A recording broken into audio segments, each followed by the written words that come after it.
Hello and welcome to another episode of The Screenshot. It's another week and namuhla sisestezi eGwanda. Sizoxoxa labo sisi aba part of program Sight Youth Network lapha esifundisana ukubhala story about the issues that they face ku community yabo.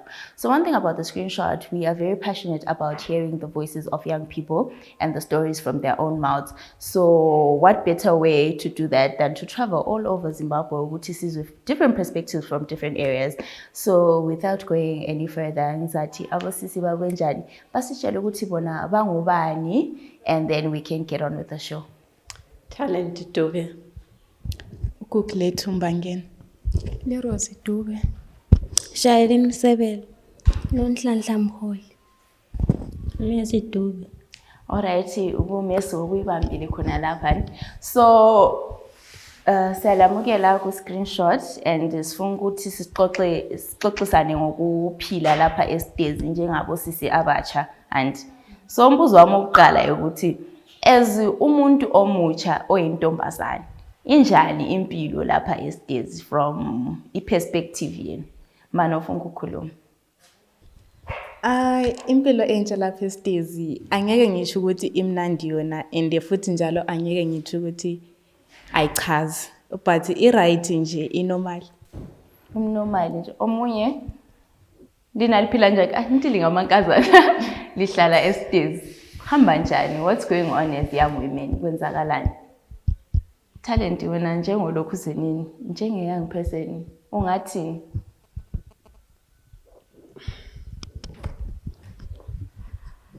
Yeah, impilo yalapha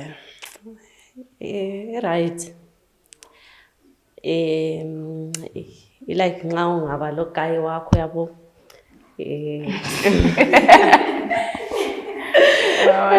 kuyaphileka uyindawo wangikhona, but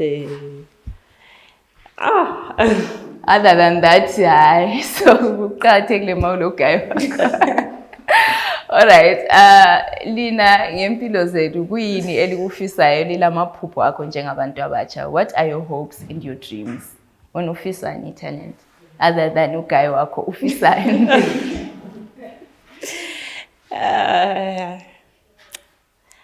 mina lo guy wami sifisa ukuhlala kahle, sinalabo problems aswayezalala. Gugu wena ufisani? Ungakaqedi.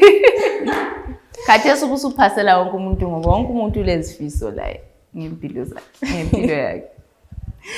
Okay, as for mina, amaphupho amaningi kakhulu. So ebengoyisha vele like elifini ukuthi maybe ngaba yi-therapist one day. Ngikwanisa ukuthi ngisiza abanye abantu, but impilo ayihambi nje ukuplan. Why i-therapy? Kuyinokuphulayo ukuthi ufisa ukwenza ukuba i-therapist. Uba yi-therapist ngifuna ukuthi ngibe able ukuthi ngisize abanye abantu. Ngikwanisa ukuthi ngibancede here and there, ngibabonisa ukuthi lapha so and so, ngibanika ama-advices here and there. Alright. Next. Qala sitshela wena ufisani ngempilo yakho. Mina bengifisa ukuthi kube izinto zihamba ngezifisa esifisa ngazo. Bengifisa ukuthi ngibe ngunesi ukuze ngikwazi ukwelapha abantu, ngisize abantu ezigabeni zethu, ngithola imali ngibancede ngabangelakho. Naso ukufisa inursing. Waqalisa nini ukufisa ukuthi ungaba ngunesi empilweni yakho? Ave ngisakhula. Awusakhufela office. Sasemncane. Begqoka ama uniform vele awahli ukholise nxa ubabona. Angihamba hawukela ku. Yakuthola ukuthi kube ngunesi kumele uyenzeni? Yakudingisisa Kancane. Okay. Ungaphuno? Ngisise ilasi sokuthi ngafundela ukuthunga, ngithunge. Thengisela abantu izigqoko, yikho ngangisiza ukuthi ngithole imali yokuzincedisa la. Alright.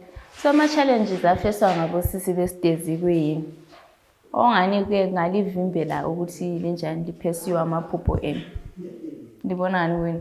Because mina lapha ngibone nje kuyachisa ukunyangikwazi andine likwazi. Kuyini elingabe elikufesayo njengabosisi besitezi? So far ukuthi ngibe le therapist ngibanjele ngama-grades ami. They are not that good. So maybe one day if ungazama ukuthi ngibhale ngibe lama-grades asharp. Ubufunda Esibona. alright. Ugcina ku form bani? Form 4. Form 4. Alright, ibhala phela gugu. Wena Ngabhala, but- hlakaniphile Ngabhala but only 2 are missing. So kumele ngiphinde futhi ukubhala. alright, ugcineni nokubhala. Ngigcine last year. Alright. Ngabhala last off then ngazobhala last year. Okay. Talent lo guy wakho kuyini ama challenges eliwafisayo? Hayi ngemizini emaphupheni akho wena kuyini okungagcina kukuvimbela? Akulanto ekuvimbela. So konke okufisayo sokuyenzakela.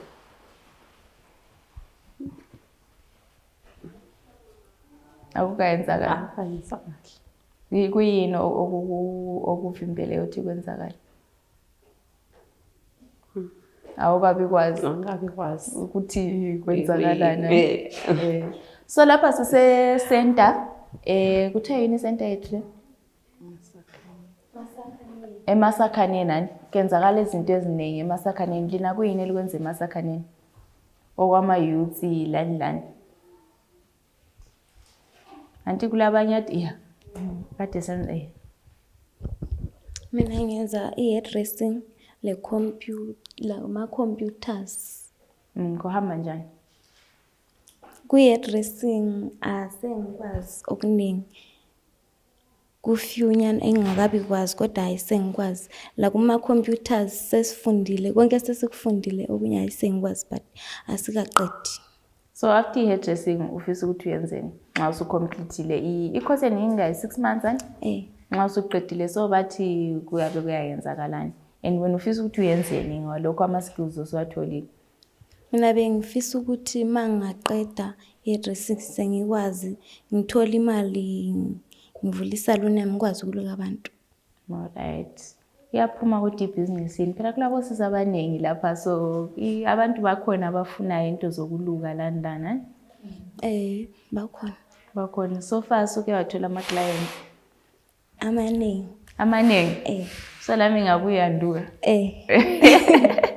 Ama-computer ke ahamba njani? Kuhamba njani?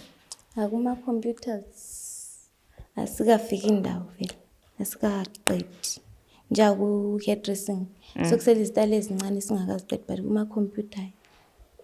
So lingathi abantu abatsha abaningi abase-Stezi bayazi yini indawo lelo ukuthi kwenzakalani and bayamukela yini ukubuya? Is it something ukuthi liyayijabulela kumbe sometimes yabonga ukuthi ngiyenzani i-hairdressing?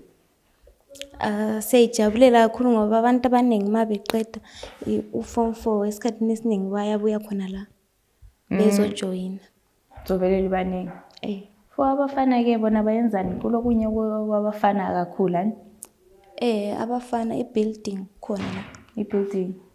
Lani? Le-dressing khona umfana Ngimbonile laphana oyi-1 ubhidi wakade luka kuhle sile. la kuma-computers bakhona. Alright, so basically ama-age group vele lani?